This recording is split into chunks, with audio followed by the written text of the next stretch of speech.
Lookism chapter 40। अपने बनाई हुई रूटीन के हिसाब से ह्योंग-साक 24 घंटे पढ़ना शुरू कर देता है। स्कूल में जाइयोल ह्योंग-साक को कुछ सिखा रहा था और दूसरी तरफ उनके क्लास का प्रेसिडेंट यानी जिहो पार्क मन ही मन कुछ सोच रहा था। दूसरी तरफ दो लड़की ह्योंग-साक और जाइयोल को एक साथ पढ़ते हुए देख के कुछ बातें कर रहे थे। स्कूल की छुट्टी के बाद ह्योंग-साक डाकवा के पास लाइब्रेरी में पढ़ने के लिए चला जाता है और डाकवा ह्योंग-साक को समझाता है तुम्हें इसको ऐसे और उसको ऐसे करना चाहिए। उस तरफ कुछ और लोग जो लाइब्रेरी में पढ़ने के लिए आए थे वो दोनों ह्योंग-साक और डाकवा को देख के सोचती है कि ये लड़का कितना हैंडसम है, लेकिन उसका दोस्त वो कितना भद्दा दिखता है। ऐसा लग रहा है कि एक नौकर अपना मालिक के पास बैठा है। वो लोग डाकवा के बारे में और भी कुछ उल्टा सीधा बातें करते रहते हैं, लेकिन डाकवा उनकी बातों में ध्यान नहीं देता।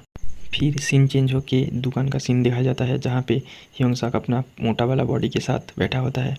एक तरफ हानियोल उसको मैथ सिखाने की कोशिश करता रहता है, लेकिन दूसरी तरफ ह्योंग-साक का आंखें किसी और जगह पे ठहरा हुआ रहता है।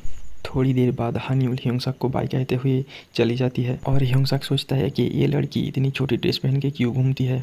उसके जाने के बाद ह्योंग-साक को जो कुछ भी पढ़ना आता था वो सब कुछ वो पढ़ना शुरू कर देता है। अगले दिन स्कूल में उसका एग्ज़ाम शुरू हो जाता है।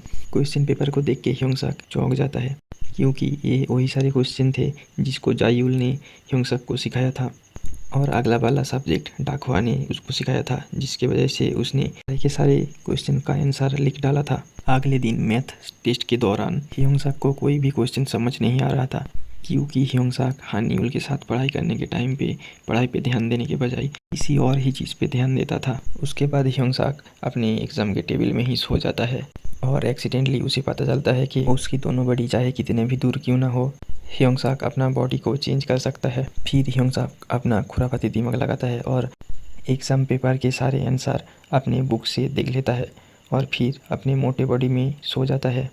उधर सोने के बाद जब ह्योंग-साक अपना आंखें खोलता है तो वो स्कूल में अपने नए बॉडी में खुद को पाता है।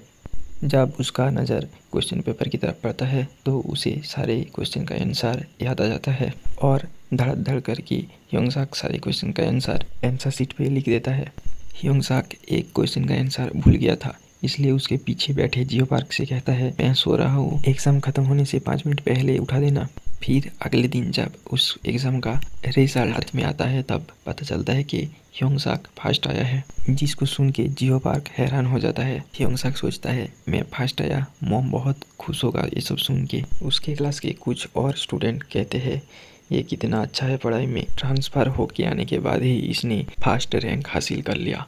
ये सब सुन के जाइयोल भी बहुत खुश था, लेकिन जिनसंग बहुत ही गुस्सा हो रहा था क्योंकि उसको लास्ट प्लेस मिला था।